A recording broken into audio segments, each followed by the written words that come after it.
This week it is now officially summer. And after being cooped up for more than a year, many folks are looking to get away from it all. That's leading to an increase in flights at airports like CWA in Mosinee. Newswatch 12's Megan Mamlock joins us now live in studio with details. Megan.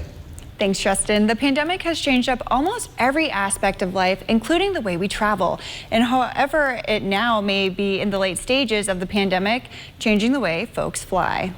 The increase is not typical. We generally don't have a lot of seasonality in our market. Before COVID, we ran 9 to 12 flights daily. Right now, we're at 11 flights daily, and that was year round. Brian says the increase in schedules from April, May to June, July is driven by more people traveling. For some perspective, in 2019, the levels of flights were 25 to 30% higher than they are right now, but they are still significantly higher than the lows of 2019. Historically, we've been primarily a business airport. Rough figures, 70% business, 30% leisure travel. Going into the pandemic and more specifically recovering from the pandemic, we've seen that really switch where predominantly we see leisure travel. Brian contributes the increase of travelers to pent-up demand and affordable prices, making travel convenient. The airlines watch that very closely and really always have, but since the recovery, seeing where people are going from what airport, Central Wisconsin Airport, for example,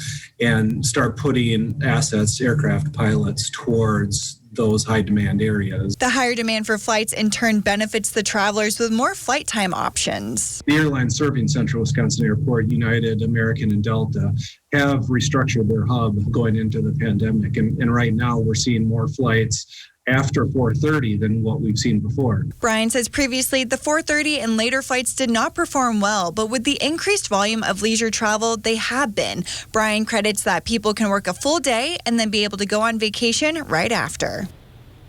The airport expects that business travel will pick up more at the end of summer, early fall, and will try to accommodate those travelers as well as the leisure travelers. Justin.